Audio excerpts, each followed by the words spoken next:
Muito boa noite a todos vocês, muito bem-vindo a essa sexta-feira, 7h30 da noite, para a gente falar dos destaques da semana, que infelizmente foram mais escassos, mas mesmo assim eu preparei aqui alguns tópicos para a gente discutir, para a gente poder falar sobre não só essa semana, mas também o cenário e como os fatos relevantes em si estão escassos. A gente pode também focar mais no tirar dúvidas aqui, na parte de tirar dúvidas da nossa live. Então, antes de mais nada, todos novamente muito bem-vindos. Se acomodem aí no chat, porque vamos começar. Boa noite, Thiago, já suporte, Adelmo, Matheus.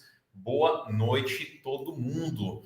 E também aproveitando que estamos aqui falando de fundos imobiliários, quem não for assinante ainda da nossa assinatura de fundos imobiliários, ou quem já for também, pode assinar com 30% de desconto. Aí, no caso, se você já é assinante, você vai renovar por 30%, com 30% de desconto. Então, o link está aqui na descrição, assim como no chat. É só clicar para você poder aproveitar. Então, vamos lá.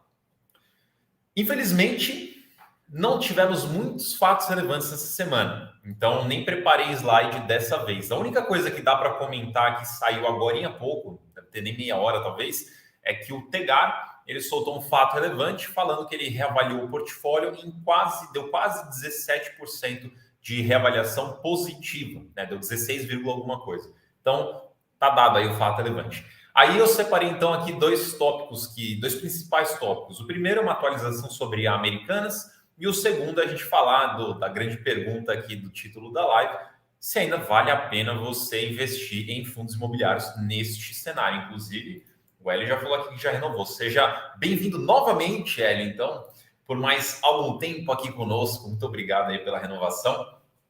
Então, vamos lá. Americanas. O que aconteceu? Nessa semana, e eu recomendo que vocês deem uma olhada para quem for cotista, os fundos, praticamente todos os fundos que têm alguma exposição a Americanas, soltou alguns comunicados falando quantos por cento representa da receita, o quanto relevante é ou não para o fundo, enfim, colocaram lá um panorama de como é que os fundos estão em relação com Americanas. Dito isso, tem duas coisas, dois tópicos, né, duas informações importantes sobre esse tema. O primeiro é que a Americanas, nesta semana, divulgou a lista dos seus credores, as dívidas que eles colocaram lá na recuperação judicial. Esse é um tópico que eu já falo mais sobre ele. O segundo tópico é que todos os fundos falaram que, até então, a Americanas está 100% adimplente com os seus aluguéis. Ou seja, ela pagou tudo o que ela deve até hoje em termos de aluguéis. Então, o aluguel está em dia, basicamente. Esse é o tópico número 2. Então, os fundos já falaram que a Americanas está totalmente adimplente. Agora, voltamos, então, para o ponto das dívidas. Nessa lista, saiu que, pelo menos foi colocado na lista que a Americanas tem algumas dívidas com alguns fundos. Então, alguns fundos foram listados ali. Só que aqui começa a ficar um pouquinho mais complexo, e já vou adiantar que mais informações a gente vai soltar na semana que vem, porque a gente está apurando.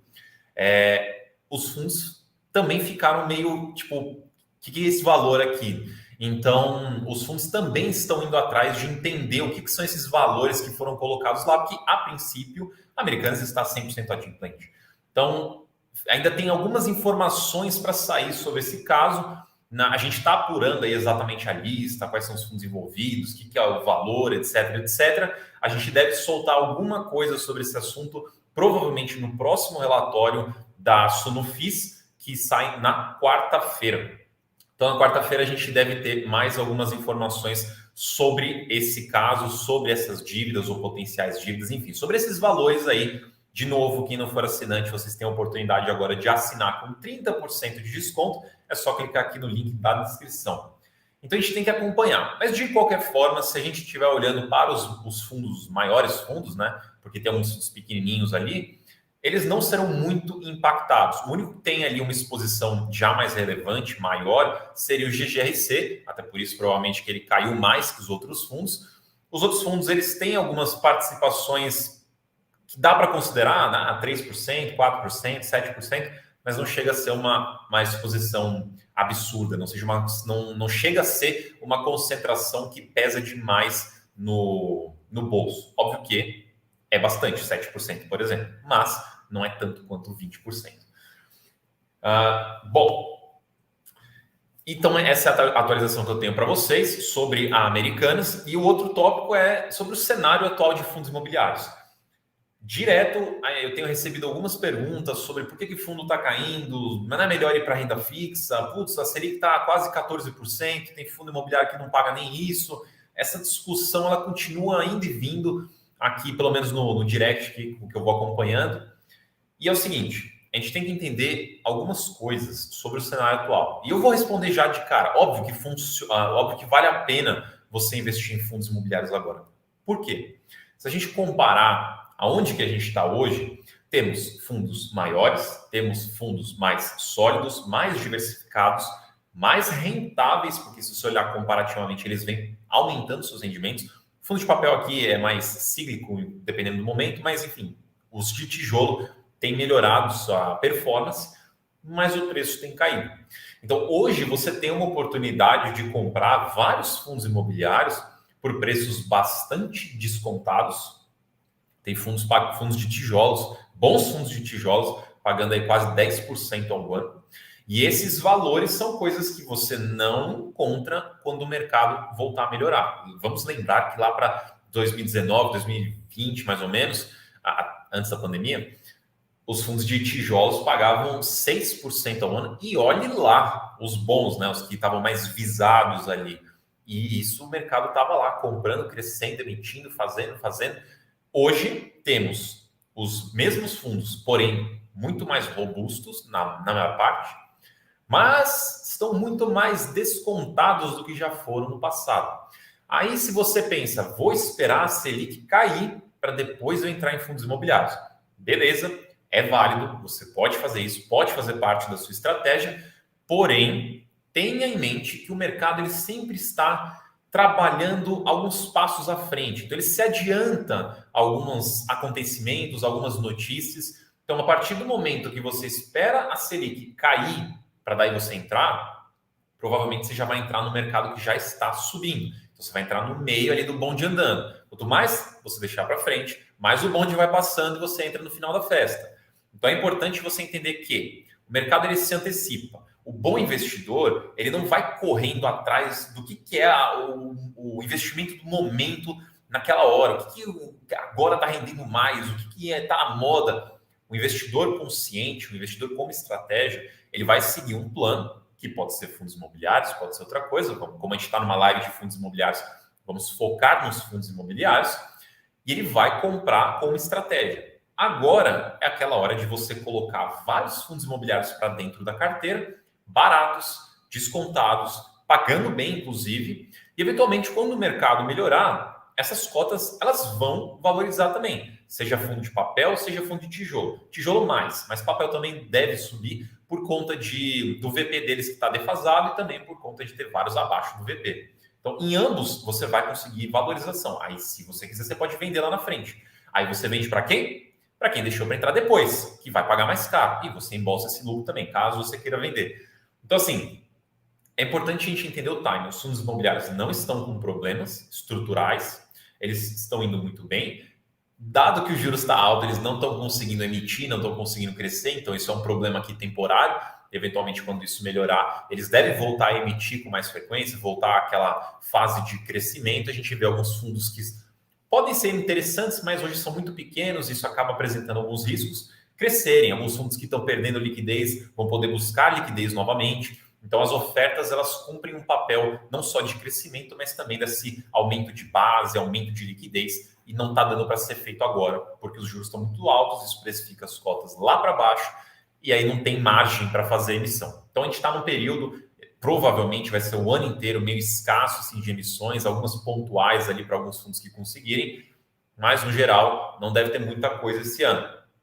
Ano que vem é outra história, aí talvez já melhore, se realmente a Selic começar a cair de fato ali para o ano que vem, aí talvez a gente melhore esse cenário. Então, aqui estamos num momento de time estratégico de você montar sua carteira. Se você gosta de fundo imobiliário, se você confia no investimento, se você quer ter esse investimento para longo prazo, sim, faz todo sentido você estar investindo hoje em fundos imobiliários. E não me entendam errado. Eu, quando estou falando essas coisas aqui, não estou falando que você deve investir apenas em fundos imobiliários. você pode muito bem ter também uma parcela em renda fixa. Você também pode aproveitar um pouco de renda fixa, seja um tesouro IPCA da vida, seja um tesouro Selic, seja o que for que você quiser colocar, você também pode aproveitar a renda fixa e aproveitar um pouco desse rendimento mais robusto atual desse investimento. Mas eu não desconsideraria, ignoraria ou eliminaria os fundos imobiliários, principalmente porque eles estão muito descontados, principalmente os fundos de tijolos. Mas, no geral, todos os fundos imobiliários, na média, estão descontados. É isso. Então, deixa eu ver aqui o que vocês estão mandando no chat. Inclusive, já podem mandar perguntas aí no chat, que eu vou adiantar nossa área aqui, nosso momento de perguntas e respostas. Então, pode mandar aí já no chat. Inclusive, o Fred falou aqui, boa noite, sou novo assinante, uma dúvida. Pode mandar sua dúvida e seja muito bem-vindo, Fred. Fico feliz aí que você fez a sua assinatura. Lembrando que estamos com 30% de desconto na assinatura Sunofis. O link está na descrição para vocês poderem aproveitar. Deixa eu ver aqui se tem alguma pergunta já, se já chegou alguma pergunta. Estou só voltando um pouquinho. O Fábio falou aqui, boa noite. Pô, tem que avisar o chefe que ele não pode fazer live sobre FII essa hora, não dá para concorrer com você. Pô, o Thiago tá fazendo live agora, porque eu acho que ele fez há um pouquinho tempo atrás, não foi? Ele terminou um tempinho, ele deve ter terminado, se não me engano, uma meia hora já, né? Pois é, eu olhei aquilo e falei, não, Thiago, você tá querendo aqui sabotar a minha live, querendo roubar os meus espectadores aqui para sua live, mas ele fez em outro horário, então tá tudo certo. Tem um conteúdo bacana também lá que ele fez explicando mais sobre os fundos imobiliários, então depois vocês podem dar uma olhada também. Tá tudo certo, somos amigos ainda, estamos todos em paz.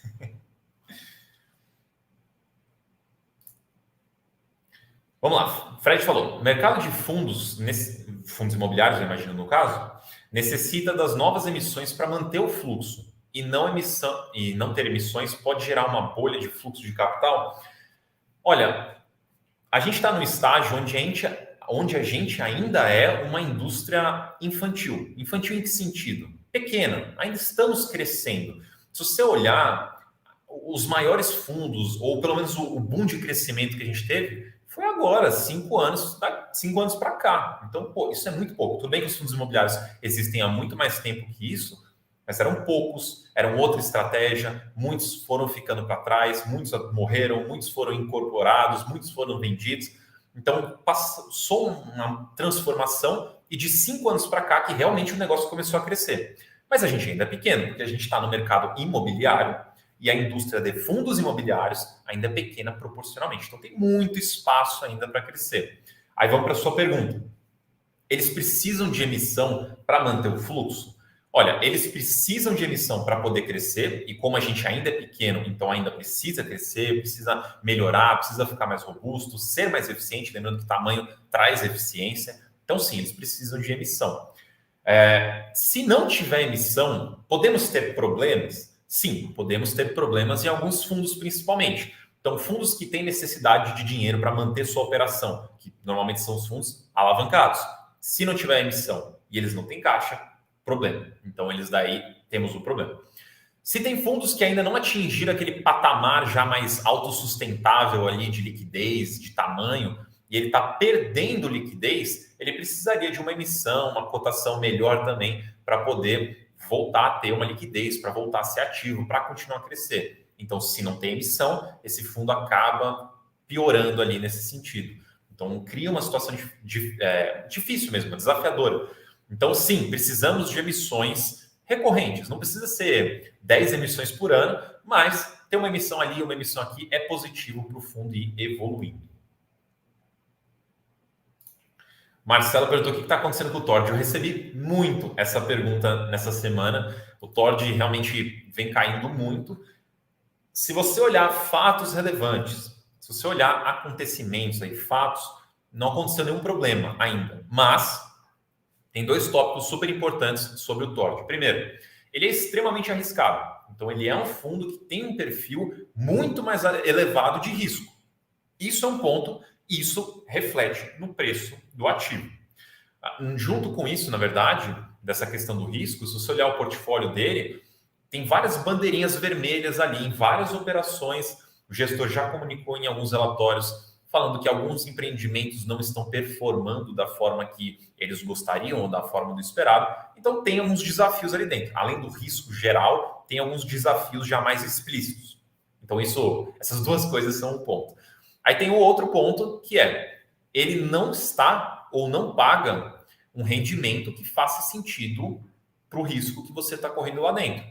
Óbvio que, se você olhar hoje, que na verdade nem hoje, né? Ele está com R$6, ele pagou, acho que, vou até abrir aqui, ele pagou, acho que foi alguma coisa tipo 50 centavos, é isso? 4 centavos, esqueci que ele é base 10, 4 centavos.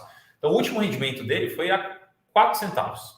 Ele já está com quase 60% abaixo do VP, e esse valor aí não dá mal 0,6% no mês. Então, ele não está entregando um resultado que é compatível com risco.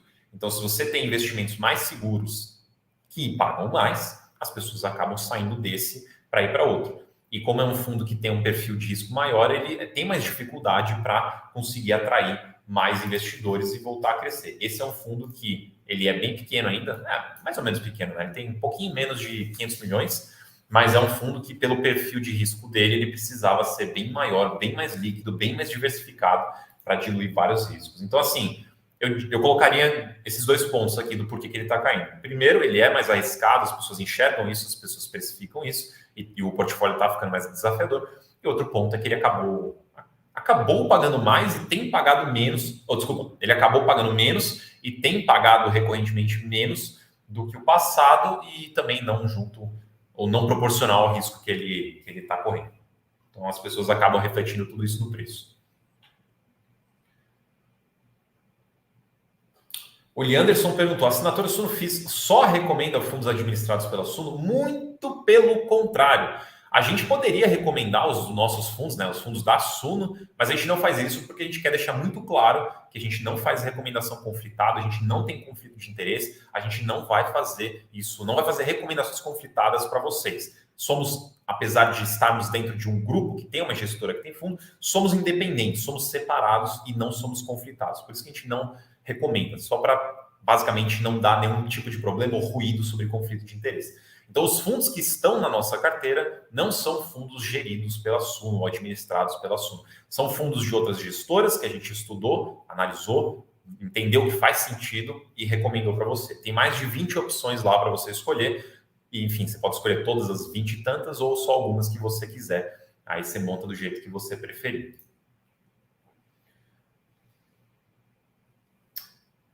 Vamos ver aqui. Deixa eu ver alguma outra pergunta. O Dirceu perguntou se o McDonald's poderia ter um fundo imobiliário com suas unidades. Tecnicamente, ele poderia sim. Não sei se ele faria um negócio desse, porque o business do McDonald's é muito imobiliário também. Então, eu acho que ele não faria um negócio desse. Mas, tecnicamente, poderia. Sim, está dentro do universo das possibilidades. O Rick falou aqui, boa noite, Marco. Eu não consigo mais ver as lives ao vivo porque voltei ao trabalho. Vai ficar gravada a live? Ajuda. Sim, vai ficar gravada. As lives aqui, salvo exceções raríssimas, são sempre gravadas. Quer dizer, ficam sempre gravadas. Então, a hora que eu terminar aqui, o vídeo vai continuar. Você vai poder voltar, assistir a hora que você quiser, sem problema nenhum.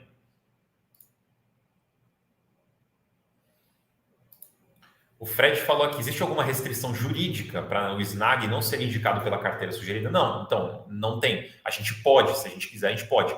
Mas é por conta do conflito de interesse. Mas no caso do SNAG, é porque a gente não tem uma carteira de fiagro. O SNAG é fiagro. Então, como a gente não tem uma carteira de fiagro, até por isso que a gente também não recomenda. Então, a gente não faz recomendação de fiagro ainda. Pelo menos a princípio a gente deve fazer isso em algum momento. Mas voltando na questão, a gente não recomenda os fundos da própria casa por questão de conflito de interesse. A gente prefere nos separarmos de qualquer tipo de conflito. Marcos perguntou o que aconteceu com o Art. Ele mudou de nome, agora é o RZAT. Mudou essa semana passada. Deixa eu ver outra pergunta aqui. O Carlos falou, acho uma boa opção migrar a carteira de renda fixa para FIIs de FOF para receber fluxo mensal? Bom, é uma pergunta mais complexa do que parece. Isso depende muito do que você está buscando, do seu perfil. Então, eu não vou conseguir te dar uma resposta totalmente customizada para você, mas vamos entender algumas coisas aqui. Vou falar algumas coisas para você refletir. Primeiro, Você falou para receber fluxo mensal. Então, eu entendo que você está em busca de ter uma renda passiva mensal ali. Fundos imobiliários, obviamente, são uma excelente opção para isso. Então, se você busca renda mensal, talvez possa fazer sentido você fazer uma migração, investir mais em fundos imobiliários. Porém, existem outros ativos, outros investimentos que também têm renda. Então, você pode avaliar isso daí. Agora, vale a pena a gente sair vendendo renda fixa para comprar fundos imobiliários? Vai depender muito da sua estratégia. Para algumas pessoas vai valer, para algumas outras pessoas não vai valer. Então, não tem uma resposta certa ou errada. Mas a chave que eu imagino aqui da sua pergunta é ali, quando você colocou fluxo mensal. Então, se você quer fluxo mensal, os fundos imobiliários tendem a ser uma das melhores opções. Tem outras coisas, mas tende a ser uma das melhores, porque ele é sempre mensal, sempre recorrente. Ações, tem algumas que são mensais, tem algumas que são trimestrais, tem algumas que são semestrais, outras esporádicas, aí varia um pouco. Renda fixa tem algumas coisas também, como, por exemplo, títulos que têm juros semestrais, então tem alguns que entregam renda. Mas quando a gente fala de fluxo mensal, fundo imobiliário acaba sendo muito interessante. Aí você falou FOF. FOF é uma das opções, tá? Não necessariamente é a única ou a melhor, ou nem a pior, mas é uma das opções. Tem várias outras coisas que eu também diria para você dar uma olhada.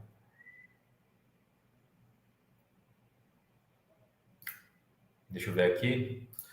O Marmar perguntou se eu não analiso os Fiagros. Não, Fiagros não analiso, não estou acompanhando muito Fiagro. A gente, timidamente, estamos aqui acompanhando, alguns outros analistas estão acompanhando mais Fiagros, mas a gente ainda não tem uma pessoa específica de Fiagro dentro da research.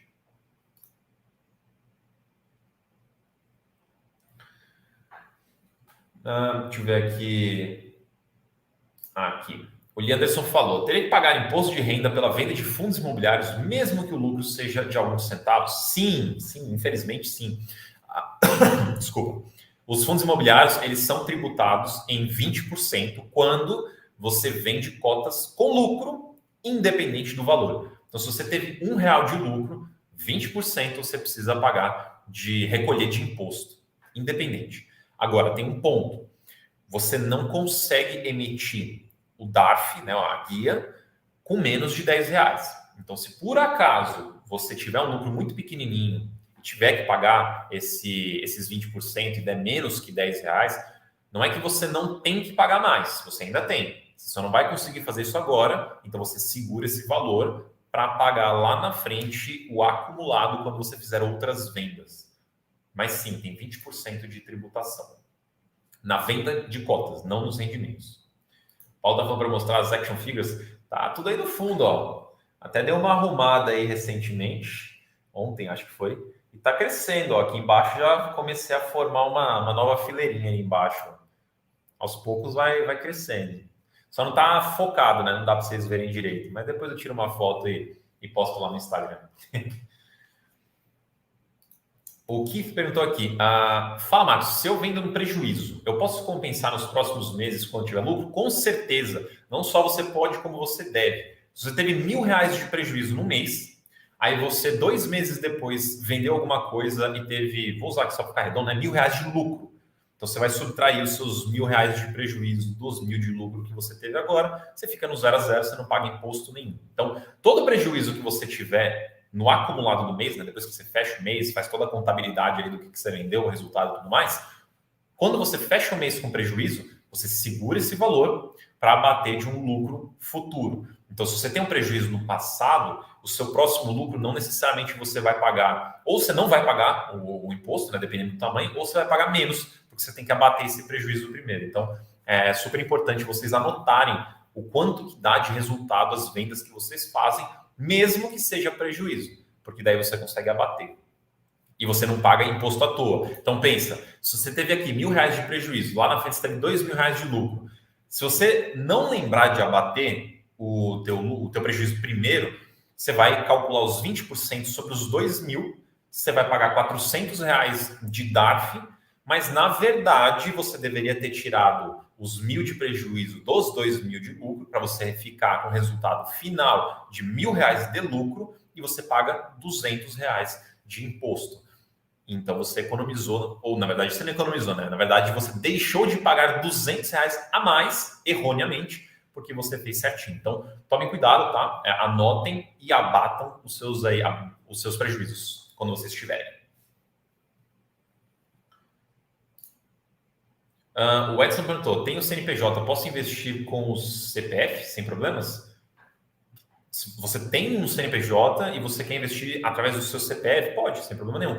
Né? Investir por CNPJ também é viável, só que você perde a isenção dos rendimentos. Tá? Então, você pode investir pelos dois caminhos. Você pode investir por CPF, né, pessoa física, ou você pode ir na jurídica e CNPJ e também investir. Os dois caminhos são válidos. A diferença é que pessoa física tem isenção. Pessoa jurídica não tem isenção nos rendimentos.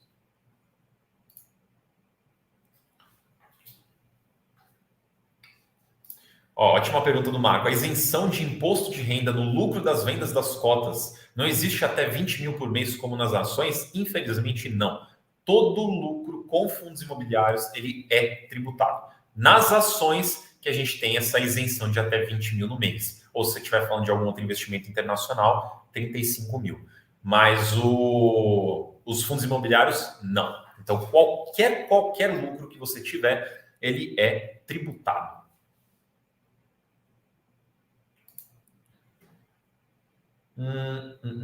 Deixa eu ver aqui, tem bastante pergunta entrando aqui. Tem mais algumas aqui do imposto de renda. Inclusive, o imposto de renda, né? A declaração já está chegando, então é um tema que vai ficar bastante importante, mais recorrente. Eu vou dar uma atenção aqui para vocês nesse tópico.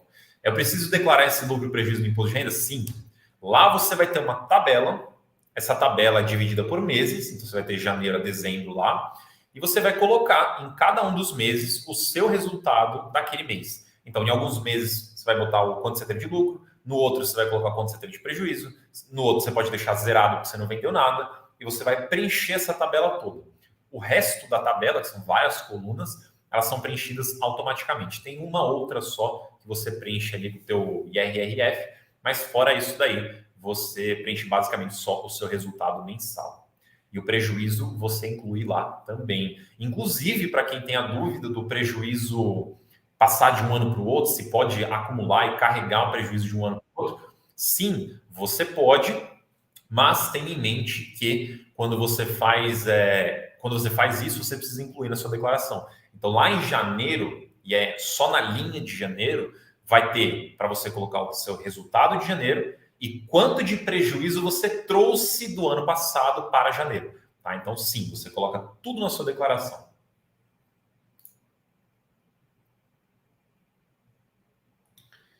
Lucila falou, estou perdido na hora de fazer imposto de renda, sempre fui isenta. Pois é, agora, se você está investindo em fundos imobiliários, vai precisar fazer imposto de renda. E a gente provavelmente vai fazer mais conteúdo sobre isso. Tá? A gente já tem bastante coisa, só que vira e mexe de um ano para o outro, a receita muda, uma regrinha, outra, alguma coisinha outra. Então, logo, logo a gente vai provavelmente receber mais informações e também publicar mais informações para vocês. Vão acompanhando aí os nossos conteúdos que a gente traz mais informações sobre como fazer a declaração dos seus fundos imobiliários. Mas já tem muita coisa que você já pode consumir, tá? Então, só dá uma pesquisada lá no YouTube. Deixa eu ver aqui.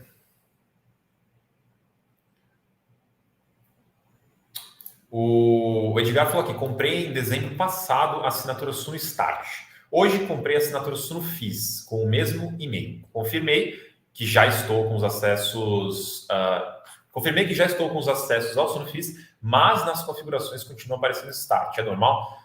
Deixa eu ver se eu entendi. Você migrou, né? Você deu um upgrade da Start para FIS. Você está com os acessos, você está conseguindo acessar tudo que a Suno FIS te oferece, a carteira recomendada, os relatórios, mas nas configurações está aparecendo escrito Start ainda, é isso? Se for isso, então provavelmente é um errinho ali na plataforma. Você pode ou mandar ali no chat no atendimento, ou que eu acho melhor você fazer, porque daí vai com o seu e-mail e o atendimento consegue te dar um atendimento melhor, sabendo quem você é, para olhar sua conta exatamente. Mas eu posso também depois mandar um print aí da seu comentário para eles poderem verificar. Mas, idealmente, é você mandar uma mensagem lá para o atendimento, tem dentro da área lá do assinante, tem um botãozinho de atendimento, um chatzinho, manda sua mensagem por lá, fala isso, que daí eles conseguem verificar a sua conta especificamente, para ver se é a sua conta que está com problema. Aí fica mais fácil, porque eu não sei seu e-mail, eu não sei sua conta, então faz esse caminho que eu acho que fica melhor. Franklin falou, é possível fazer um vídeo detalhado mostrando na prática a declaração com as situações? Não só como eu fiz no ano passado. Então, se você der uma pesquisada aqui no YouTube, acho que foi no canal da Suno, tem os meus vídeos, tá? Só que, de novo, é importante lembrar que de um ano para o outro, a Receita pode mudar alguma coisinha. E como a gente ainda não recebeu o programa novo da Receita, eu não sei se mudou alguma coisa ainda. Você pode assistir para pegar o macro, entender como funciona, vai ser super válido, mas tenha em mente que talvez uma coisinha ou outra pode mudar do ano passado para este.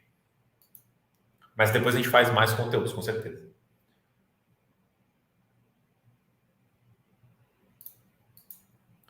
A Clau, acho, falou aqui, em caso de hiperinflação, os fundos são desmontados, o que o cotista ganha ou perde com esse desmonte? Na verdade, eu não sei se eu entendi ou se concordo com isso, tá? Não é porque a gente poderia entrar num momento de hiperinflação que os fundos vão simplesmente ser fechados ou encerrados, né? Isso não tem uma correlação entre um e outro, tá? Então, não é uma coisa que eu me preocuparia. Na verdade, a partir da hiperinflação é mais preocupante do que a gente pensar em fundo ser desmontado. Aí, o Ciro tá falando, galera. Bora o like aí, ó. Conteúdo de qualidade 0800. É 0800, mas quem quiser aquele extra, quem quiser aquele a mais, aquela recomendação de fundos, aquelas análises, tem aqui o link na descrição para vocês assinarem isso no FIIs com 30% de desconto. E hoje é o último dia, então aproveitem aí para vocês irem além do 0800. Vamos ver. Ô, Marcel, boa noite, Macão. Boa noite.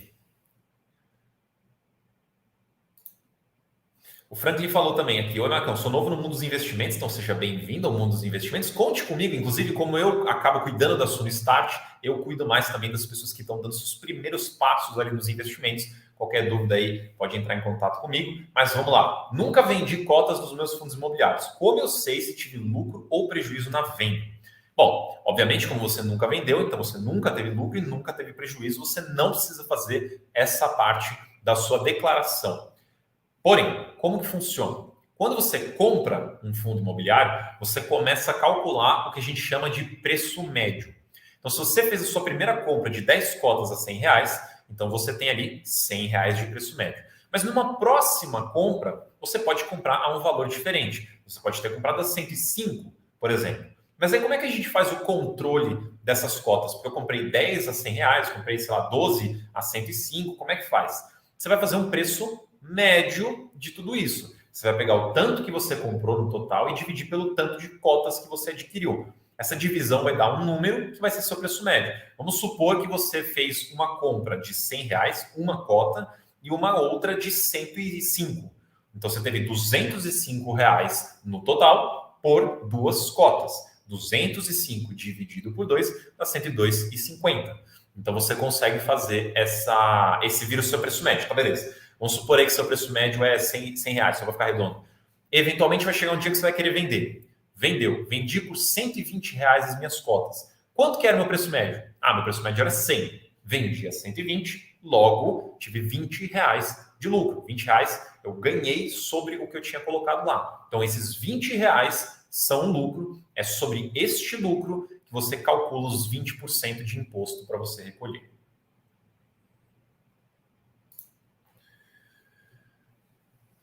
Vamos ver aqui mais algumas perguntas. O Leanderson perguntou, a carteira recomendada de FIIs da Suno são focadas nos maiores dividend yields ou tem oportunidades com fundos de futura valorização? A gente olha para as duas coisas, tá? A gente não está olhando só para rendimento, assim como não estamos olhando só para valorização. A gente escolhe ativos que, na nossa visão, são excelentes para o longo prazo e neste longo prazo você vai conseguir usufruir de uma boa renda ao mesmo tempo que eles podem valorizar. Lembrando que fundo de papel não tem uma valorização, então não se aplica muito a eles, mas os fundos de tijolos sim. Então a gente tem esse viés de buscar os dois no longo prazo, investindo em bons fundos, tá?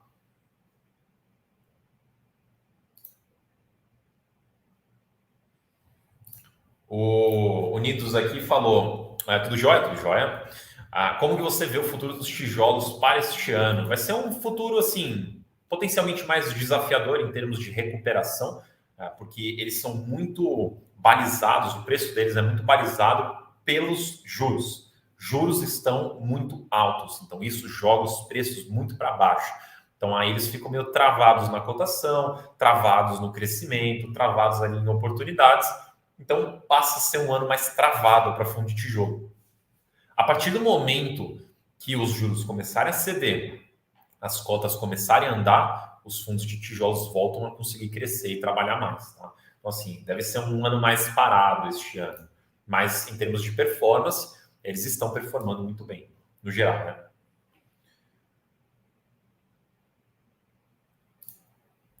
O Júlio falou aqui, boa noite. O preço médio que está no Inter não é válido. Só tenho neste banco meus investimentos. Sou iniciante. Bom, nunca usei o Inter, então não consigo te dar uma experiência prática aqui minha sobre o Inter, mas tem que tomar de fato um cuidado com o preço médio de corretora.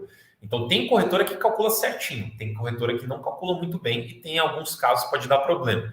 Então, eu recomendo que você pode usar até o da corretora, mas eu recomendo que você tenha paralelamente o seu cálculo também, para você comparar, para ver se está certinho mesmo. Então, assim, pelo menos são 2 cálculos e você vai fazendo as comparações para ver se está certinho, sempre dando preferência para o seu, que a princípio você está fazendo certo.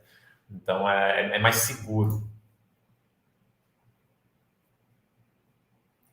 Olha, Anderson, que isso, pô, obrigado pelo elogio, tamo junto. Essa live aqui normalmente tem mais tempo de destaques da semana, mas como essa semana foi muito escassa de destaques, então a gente está dando mais tempo para as perguntas e respostas.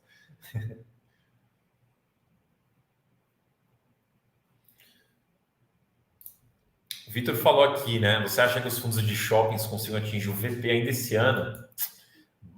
Pergunta de bola de cristal que não tem como responder. Eu acho que eles não devem, no geral, o fundo de tijolo não deve valorizar grandes coisas, se valorizar este ano. Então, eu não apostaria todas as minhas fichas nisso, não. Mas existe a possibilidade, porque o futuro é incerto. A gente não sabe o que vai acontecer no Brasil como um todo ao longo desses 12 meses. Então, pode ser que tenham perspectivas melhores, pode ser que valorize sim. Tá? É uma possibilidade, dá para fazer. O problema é que não temos como prever. Então, tanto dá para eles recuperarem, como dá para eles não recuperarem. Bom. Deixa eu pegar aqui mais algumas perguntas. Marmar perguntou aqui: declaro que tinha até dezembro de 2022, mesmo que em janeiro de 2023 não tenha mais? Correto. Qual que é a data de conferência, a data base, a data de corte para você fazer sua declaração? Dia 31/12 do ano passado, né? Então, do ano 2022, no caso. Então, no dia 31/12, o que você tinha na sua carteira de investimento? O que você tinha de patrimônio? É isso que você vai declarar. O que você tinha no dia 31/12. O que você está fazendo agora em janeiro de 2023, você só vai declarar isso no ano que vem, em 2024. Porque em 2024, você faz a declaração de 2023. Então, é sempre olhando para o dia 31/12, né? 31 de dezembro, para você fazer a sua declaração.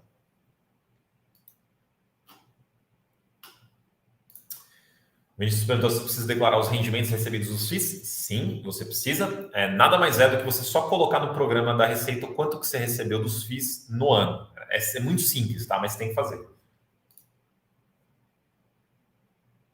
Bom, o Joel deu aqui um feedback do Banco Inter que não calcula correto. Então, tomem cuidado aí, verifiquem se o Inter está calculando direito ou não. Se não tiver, então façam aí seus próprios cálculos.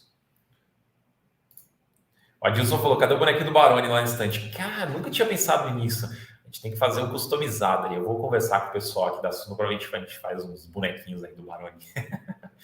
Quem sabe a gente não distribui os bonequinhos do Baroni.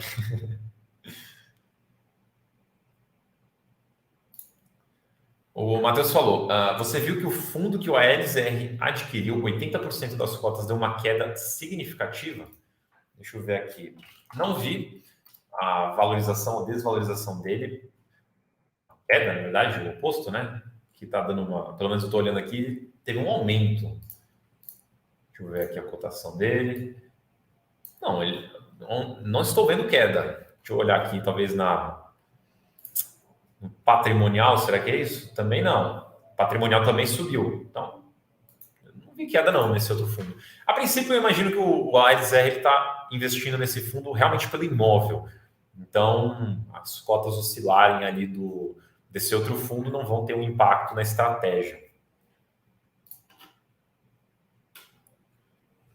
O Alfredo falou aqui, uma carteira com 10 ou 12 FIIs é interessante? Depende. Quanto do seu patrimônio você está colocando em fundos imobiliários? Você está colocando mais perto de 100, 90, 80%? Se sim, eu acho que faz mais sentido você ter mais do que 12. Se você tem até uns 50%, então acho que está bacana esse número. Se você tem menos ainda, tem 10, 20%, você pode ter menos também. Então vai ser muito relativo ao quanto que você tem de patrimônio investido em fundos imobiliários. Vamos ver aqui.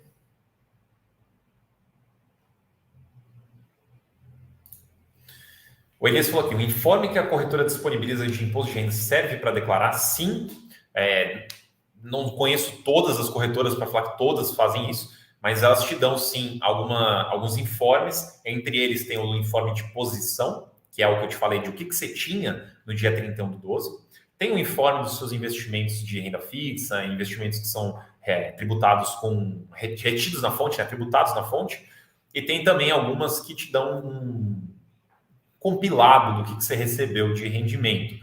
Essa parte do rendimento, às vezes, não vem super completa para você poder fazer sua declaração, falta informação. Mas aí é o que o fundo te entrega, que é o informe de rendimento. Então, os fundos até, esqueci a data, mas até o fim, mais ou menos, de fevereiro, eles vão liberar para vocês o informe de rendimento. Hoje, quase todas as administradoras enviam via site, via um portal, então online.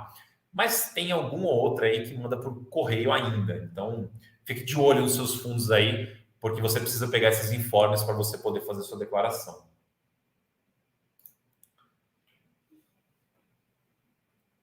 Deixa eu ver aqui mais algumas.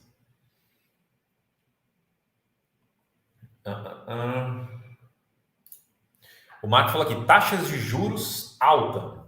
Faz os fundos de crise cair ou subir a cotação? No geral, juros altos vão derrubar as cotações dos fundos imobiliários, no geral, em todos. Fundos de tijolos caem muito mais. Por quê? Porque normalmente, quando a taxa de juros está subindo, é porque a inflação também está. E os fundos de papel, tanto tem CDI como tem IPCA na carteira, então esses índices subindo, eles atualizam o rendimento dos fundos de papel, que aumenta. Se o rendimento aumenta, as pessoas vão ser mais receosas ou menos interessadas em vender os fundos. Então, eles acabam caindo menos, mas acabam caindo. Agora, aonde cai, sim, onde é um comportamento que juros subiu e aí o indicador caiu, é o valor patrimonial de um fundo de papel. Juros subindo, valor patrimonial caindo. Juros caindo, valor patrimonial subindo. Tá? Então, isso é um comportamento super importante.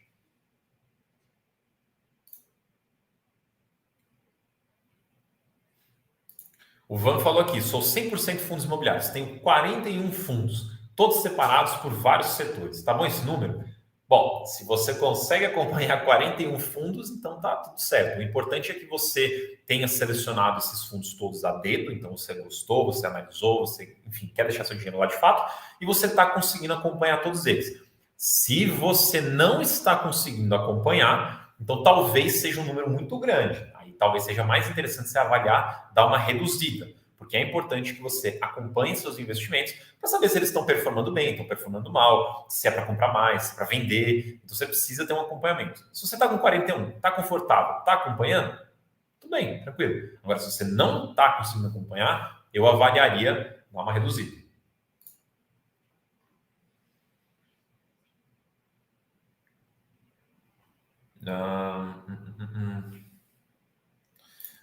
O artigo está perguntando aqui se minha carteira pessoal de investimento tem quanto em FIIs e ações brasileiras e renda fixa. Então vamos lá, como é que está a minha carteira hoje? Não vou considerar reserva de emergência. A reserva de emergência está na renda fixa, mas não considerarei isso como investimento, até porque o propósito não é ser um investimento, é ser uma reserva.